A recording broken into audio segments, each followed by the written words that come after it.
আমরা চাই দেশের 20 কোটি মানুষ যার যার জায়গা থেকে সেই দোয়া চলমান রাখবেন যেন আমাদের এই প্রিয় অনুজ সহযোদ্ধা আমাদের মাঝে ফিরে আসে। আজকে বক্তব্যের সময় না।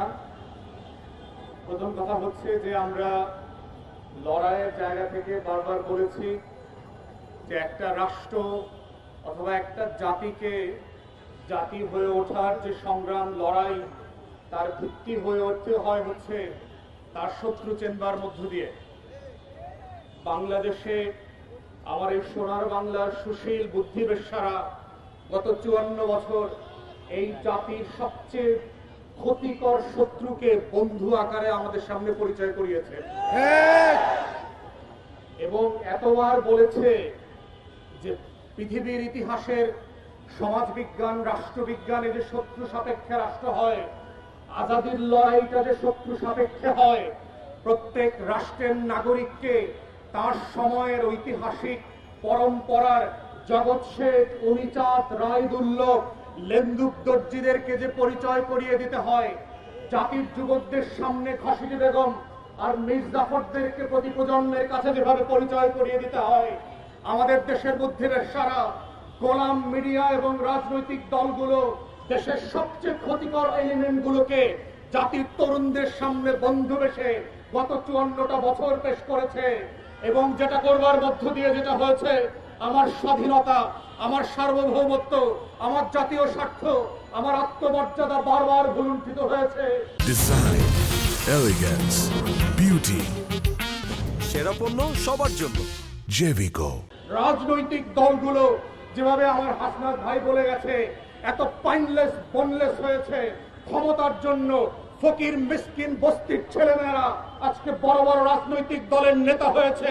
ওর নাম পরিচয় নাই, ওদের শিক্ষা দীক্ষা নাই। যারা শত্রু চেনে না, যারা আজাদির লড়াই বোঝে না, যারা হাজার বছরের ইতিহাসের স্বাধীনতা সার্বভৌমত্ব বোঝে না, ওই সকল ক্লাউন গোলামরা আজকে বাংলাদেশের রাজনৈতিক দলের নেতা। এবং তারাই প্রত্যেক পাড়ায় মহল্লায় এলাকাবাসীর কাছে ভোট চেয়ে বেড়াচ্ছে। তারা আগামী সংসদটাকে কিভাবে আজাদির সাথে বেইমানি করে, গণ অভ্যুত্থানের সাথে বেইমানি করে বাংলাদেশকে আবার নতুন করে দিল্লির কাছে বেচে দেবে, সেই নাটক মঞ্চস্থ চলছে। আমাদের বক্তব্য খুব পরিষ্কার, বাংলাদেশ 5ই আগস্টের অতীতে ফিরে যাবে না। বাংলাদেশে আওয়ামী লীগ ফিরে আসতে পারবে না। বাংলাদেশে দিল্লির দাসত্ব কায়েম হবে না। বাংলাদেশে কত সাংবাদিক সুশীলরা এদেশের আজাদির লড়াইকে দিল্লির কাছে বেচে দিতে পারবে না। এই বক্তব্য খুব পরিষ্কার। যারা বাংলাদেশের আনাচে কানাচে প্রান্তে ঘুরে বেড়ান নাই, যারা বাংলাদেশের অলিতে গলিতে টং দোকানে আজাদির আকাঙ্ক্ষা বোঝেন না, যারা ওসমান হাদির নামটা পর্যন্ত সুন্দর করে উচ্চারণ করতে পারেন না, যারা ইনকিলাব মঞ্চের নাম শোনেন নাই, তারা আগামী দিনের বাংলাদেশে অপ্রাসঙ্গিক হয়ে যাবেন। এবং এটাই হচ্ছে আগামী দিনের রাজনীতির মূল তত্ত্ব কথা। এটাই হচ্ছে আজাদির বাংলাদেশ, এটাই হচ্ছে বাংলাদেশ 2। এবং সেই বাংলাদেশ 2 লড়াইতে একটা দুইটা বুলেট না, লক্ষ বুলেট দিয়েও এই আজাদির লড়াই বন্ধ করা যাবে না। আপনারা বারবার চেষ্টা করেছেন, হেফাজতের গণহত্যা হয়েছে, 1,64,000 বুলেট মেরেছিলেন। আওয়ামী লীগ ক্ষমতায় থাকতে পারে নাই।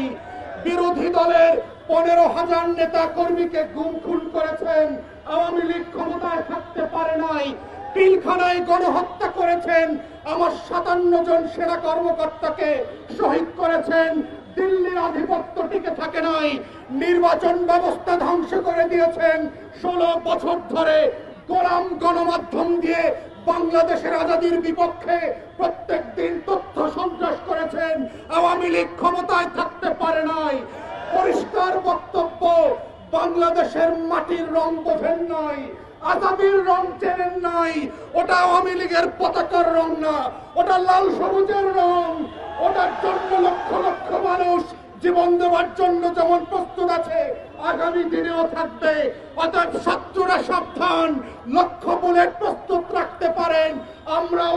সবুজের পতাকা বুকে পেঁচিয়ে দিয়ে বাংলার আনাচে কানাচে আমার স্বাধীনতা আজাদির লড়াই চালিয়ে যাব। শরীফ ওসমানদেরকে নতুন করে পাড়ায় মহল্লায় আবার পরিচিত করানো হবে এবং সেভাবেই প্রজন্ম থেকে প্রজন্ম ইনকিলাব জিন্দাবাদ হয়ে থাকবে।